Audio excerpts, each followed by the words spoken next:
Coogs house. We got Eastern Carolina this weekend. So we got to ask, how are the Cougs feeling? You are Locked On Cougs, your daily podcast on the Houston Cougars, part of the Locked On Podcast Network. Your team every day.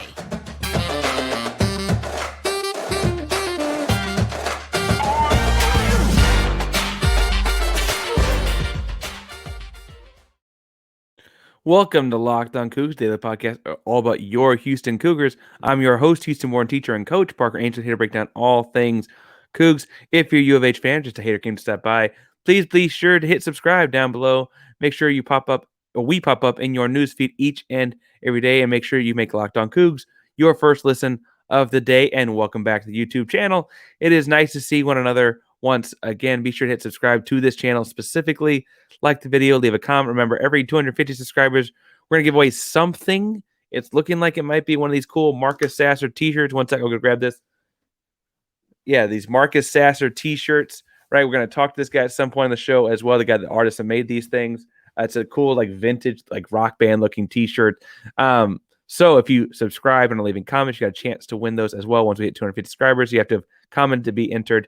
If you can't think of anything to say, my question of the day is to tell us, do you think pineapple belongs on pizza? Now, today we're going to look at the media availabilities over the course of the week as Houston is getting ready to play Eastern Carolina, and kind of read between the lines a little bit and see how we're feeling as Coug Nation and how the Cougs themselves feel heading into a big, tough matchup this weekend. Because frankly, Eastern Carolina is as tough a team as it's been for a while, right? Like, I would have said in the preseason that I thought they were going to be better than SMU, and we saw how that game went. So Coach Holgorsen spoke earliest in the week. He mentioned first, as we'll hear from him first, I should say, hear about him first. Then we're going to hear from, talk about what Coach Doug Belk, defensive coordinator Coach Doug Belk, had to say in the second segment. And then the third segment, we're going to hear from what a couple different players to say as well as getting ready for the Eastern Carolina Pirates. But in the first segment, we're talking a little bit about Dana Holgorsen. Now, he did spend some time recapping the Temple game. He commented about how their quarterback had the ball really quick. I told you guys that was going to happen. Listen to me, please. He talked about how the short and intermediate passes kind of led to like some missed tackles at second level, and how they really were poorly tackling at the second level. He had a lot of praise from the Temple game to go out to Dot and Wonkwo. We mentioned on this podcast earlier in the week, right, what you and I talked about, how the defensive line had a great game. He mentioned that Dot was dealing with a lot of crazy double and even a couple of triple teams over the course of the game, and how that really kind of set the tone. His dominance of those double teams set the tone for the defensive line. DeAnthony Jones, I think, probably needs to get more shine. Coach Holgorsen talked about him as well, and what he did so well against Temple was getting off blocks. The deal was the ball was just out before those guys could make a play.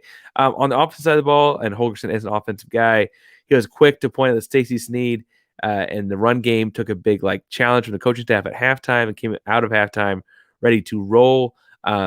He was happy, but I think I might have been a little happier based on his kind of monotone his responses. But the Tajon Henry was back. Matthew Golden was obviously someone everyone's happy to have back with his big touchdown catch to win the game.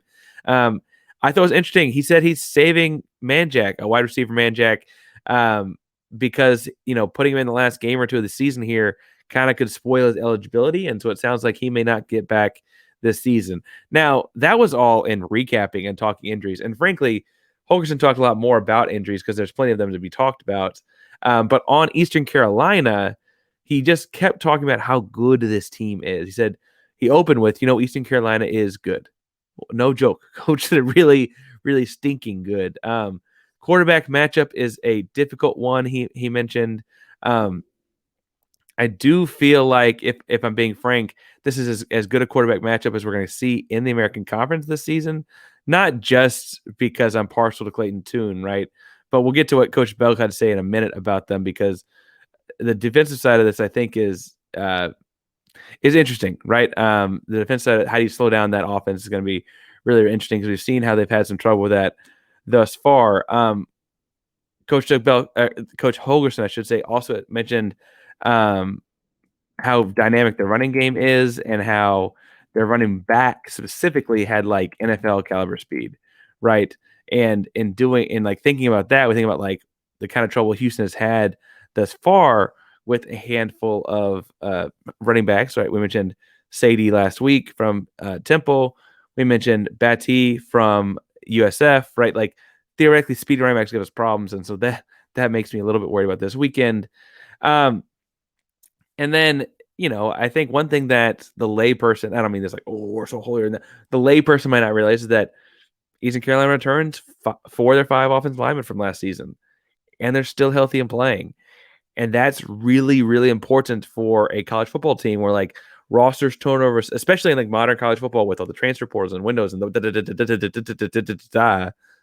having 4 of your 5 stars from the offensive line is so huge for everything you do. The checks, the audibles, the recognizing coverages, that's a very, very like functional piece of this, right? That they've all worked together so much. And so I think that it's fair to say that like it's going to leave its stamp on the game, right? This ECU offense. Now he mentioned, and there were questions at the end because with the Temple win, Houston is bowl eligible, and in his media availability this week, Holgorsen commented that like they're not looking ahead to December. People really had questions about bowl games and this and that other thing, and he's like, we're not looking ahead to December. And I have to say that for as much crap as I give Holgorsen on this program, and you may think I give him too much crap, comment, let me know. He was quick to point out, like, look, I'm not looking at December. It is mid-November. We got to play Eastern Carolina this Saturday. Like, stop asking me questions about December. People were like, well, are you worried about guys sitting out for NFL? He's like, I can't do that. I can't deal with that right now. Right. And I think that is, again, as a guy that gives him a lot of flack about stuff he does that I don't think he should do, that was, I think, an appropriate response. So I'm going to give him flack. I'm going to also give him like props. Like I think that was the right answer there. It was very genuine. It did not feel like forced at all.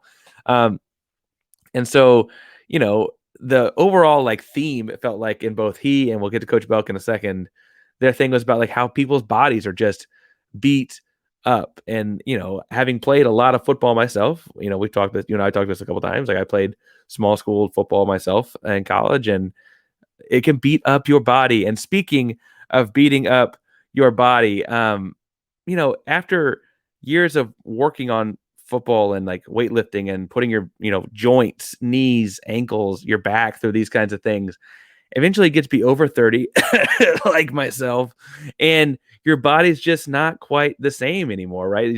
You wake up a little stiffer, recovery from that pickup basketball game takes a little bit longer. You just stand around for too long one day and get really, really tight. You get out of the car wrong, your back's funky. If you want more energy to counter these negative physical effects of aging, Nugenix Total T Testosterone Booster with Testofen will help you turn back the clock and re-energize your workout. You get better results at the gym and help you look and feel like the man you really want to be. Now, Nugenix Total T contains man-boosting key ingredients like Testofen. It's been validated in 5 clinical studies to boost free testosterone levels in men. Because Nugenix Total T boosts free testosterone that the aging process robs you of, you're going to feel stronger and leaner with more energy and drive and more passion too. While every product professes quality, many other products use generic ingredients that are often far less the clinical grade. With Nugenix Total T, you get the same clinical potency levels used in the trials, and Nugenix's formula is backed by 10 years of science and research. Nugenix Total T is #1 selling testosterone booster at GNC. Now you can get a complimentary bottle of Nugenix Total T when you text college to 231-231. Text now and get a bottle of Nugenix Thermo, or their most powerful fat incinerator ever, with key ingredients to help you get back in shape fast. Absolutely free. Text college to 231-231. That's college to 231-231.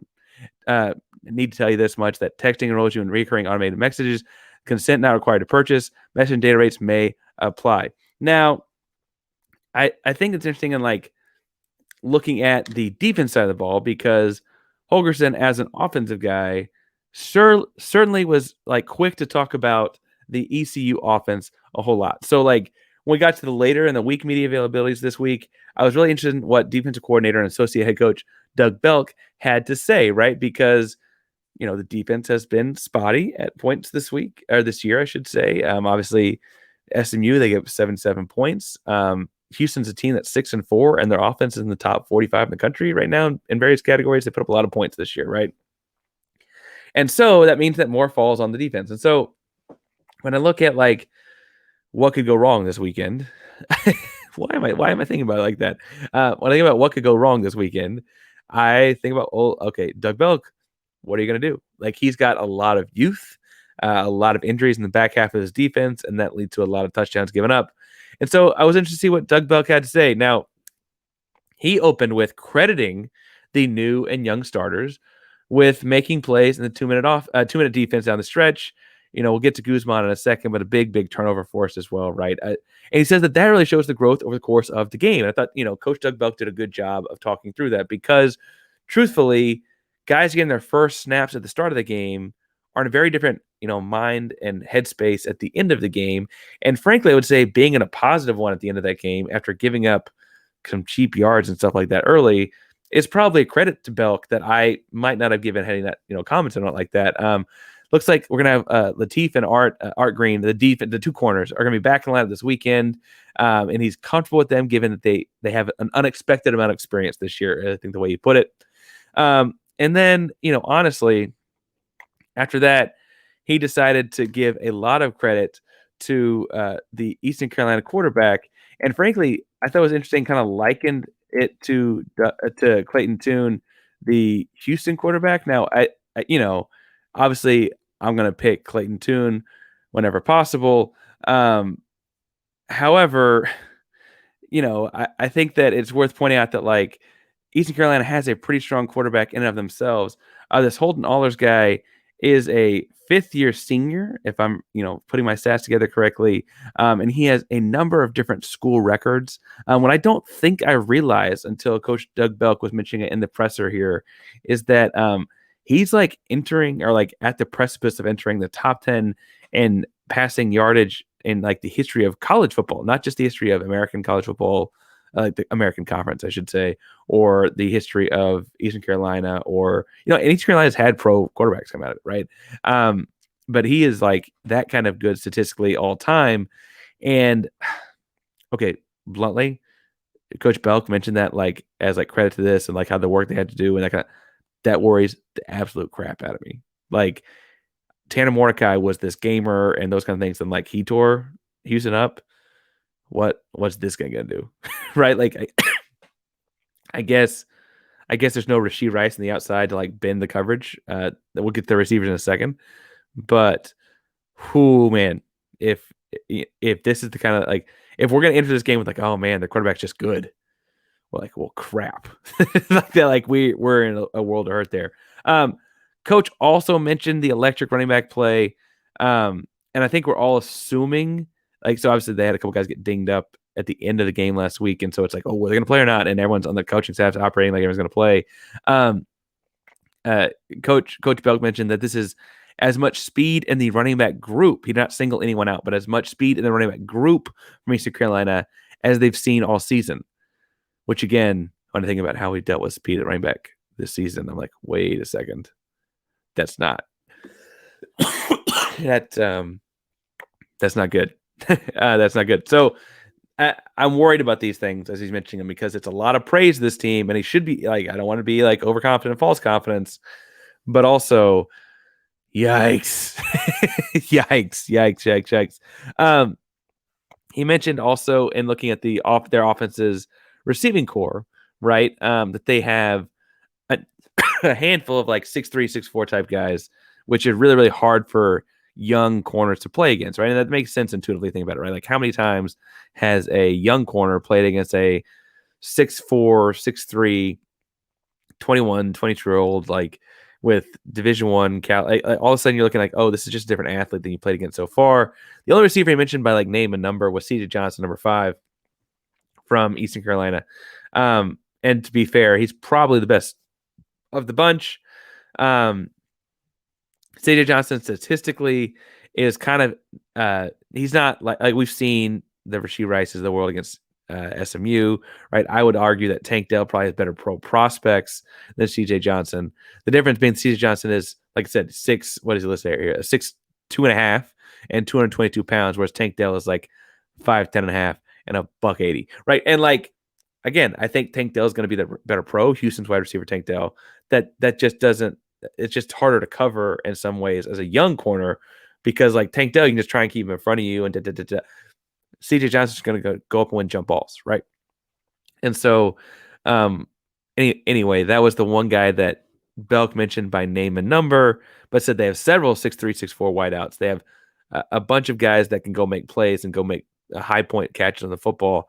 And then Belk also mentioned this idea of 4 veteran O linemen, and I know it's the unsung heroes of the team. We'll talk about our own offensive line in a second, but man, like this offense seems stacked, and what's worrisome is we've given up way too many points to non-stacked offenses this season. I mean, I wasn't super pleased with how we played the Rice offense, right, with the little McCaffrey, and we saw how that one went, right? And like when I think about how, like, anyway, it felt more defeated in the press conference, I guess what I'm getting at, and I personally felt more defeated afterwards in the press conference because bluntly, Houston's played offenses that they were not praising this much and looked absolutely awful on defense. So I'm interested to see, after hearing this, what will the game plan be like, right? Like what will, if Belk is admitting all this on Tuesday and Wednesday, like what will Saturday at 1:00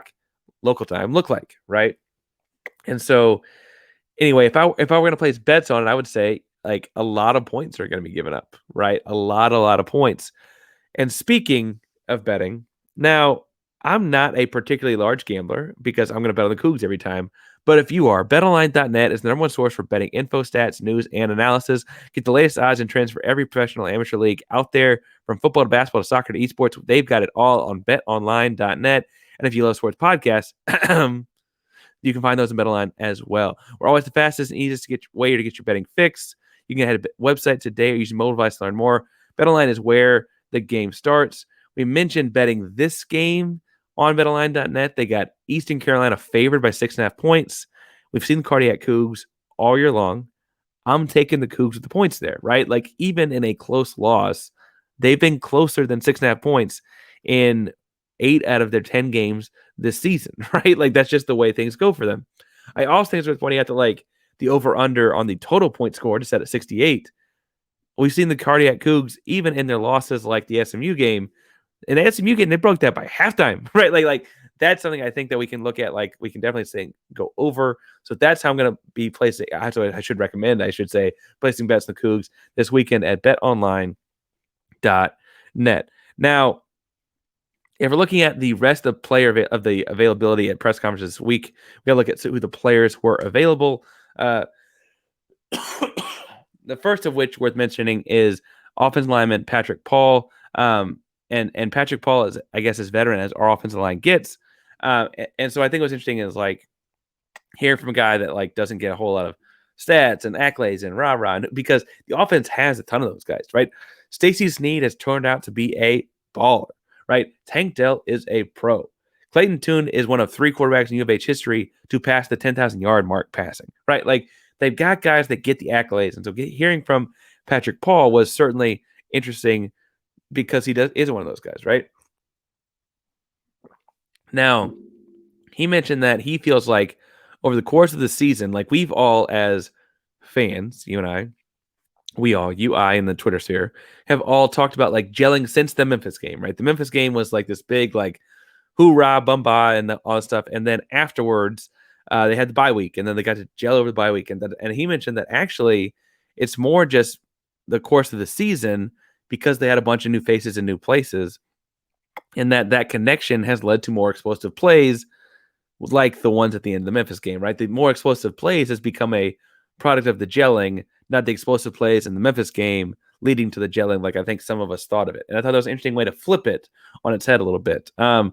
He also mentioned that like when asked about it, like quarterback Clayton Tune does a great job at practice of working with the O-line and like talking them and teaching them through reps as far as what he's looking for and what he needs and where he's got to be and those kinds of things. And like, that's an interesting way to like think about like the 5 offensive linemen in Tune, the 6 of them working together. And then when asked directly about getting ready for this week's game, right? There wasn't a whole lot of specifics on like things he's worried about with the Eastern Carolina defense, the defensive front. I think Eastern Carolina's having a bunch of speed up front, and like frankly, I'd rather play big fat linemen than short fast linemen, right? Like I don't know why. Like I think about my own playing career or my coaching career and those kind of things. Like I would much rather play big ogres than a bunch of fast guys, and that didn't seem to bother Patrick Paul very much, right? He was saying that their scheme is a lot like the Navy scheme. He said that does take a lot of prep, but it was like kind of nice to have played Navy already. Because while East Carolina is a better team, and it's no disrespect to Navy, East Carolina just is a better football team. They've kind of already had some work at like what all the constant twisting and stunting does. I think it's interesting that like he didn't say that East Carolina blitzes a lot, and their blitz rate is not particularly high online. When you look at the analytical statistics and that kind of stuff, it's that they're twisting and pinching, and like in doing so, it's interesting. Like, and we'll get to the more of the breakdown later this week on the Friday episode, on one of the Friday episodes. Hint, hint. But like in their twist, there's like guys that are assigned to like more or less block as a defense lineman. It's like the defensive tackle will like quote block the offensive tackle to then like to spark a defensive incoming free kind of stuff, which isn't like uncommon in college football. It's just that they do it a lot at East Carolina. And so we'll talk more about that later. But he feels ready for it. And I thought that was good. That's a good sign. The other player we got to hear from is Noah Guzman, who is a hero after his big takeaway to kind of seal or help seal the Temple game last weekend. And he talked about how, like, as a not young football player, but as a new to U of H football player, he's kind of been bouncing over the field, right? And how, like, as a guy bouncing over the field, he like started off at West Virginia, and so he kind of knows the staff and a little bit of the system and whatever, because we got a bunch of connections there, right? And that it was nice to like have his like constantly learning. He feels like he's been learning a lot this season, rewarded with the big takeaway, right?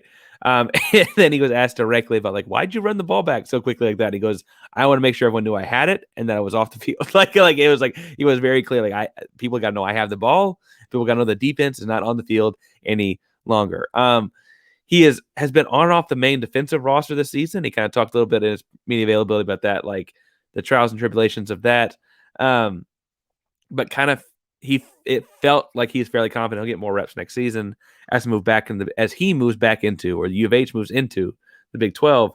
I thought it was interesting that like he got a lot of questions about his journey as a California kid. He went to Bishop Amat High School in California, went the JUCO route initially as a wideout, did not play defense in high school, and then got to the JUCO level, played some defense, got to Division I level out of West Virginia, and had these connections with Houston coaches. And when he entered the transfer portal, ended up at the U of H, and kind of said it feels like this like match made in heaven kind of thing, right? And so obviously we love the H, but it's nice to hear that this California kid does too, right?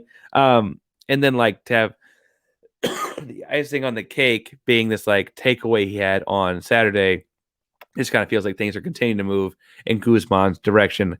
Speaking of things moving in Guzman's direction or things coming up on this Saturday, be sure to follow me on Twitter at Painsworth512, PAINSWORTH512. We'll be talking all things Cougs on Saturday throughout the game. We'll be previewing more about this game on Friday's episode as well. So if you're following me, I'll be able to post it and you'll be able to find it and those kinds of things as well. So make sure you follow me on Twitter at Painsworth512, PAINSWORTH512 to talk all things Cougs. Rockets, big win for the Rockets over the Mavs last night, right? Big. We love beating Dallas. So that's a ton of fun. Astros win the World Series. Talk about them too. We can still relive that. I think I got an email that my Fanatics order is in the mail, so I gotta check the mail for that. So that's what I'm gonna do as soon as I get off this. But make sure you follow me when we talk Houston all day long. Thank you so much for making Locked On Cougs your first listen of the day. It's really been a pleasure to talk to you about the Cougs today. If you're looking for a second listen of the day and you don't want to go listen to the bonus basketball episode I'm putting out, I would recommend listening to Locked On Rockets because, again, they just got a big win over the Mavs, and Jackson does a great job with that podcast. So go give them your second listen of the day.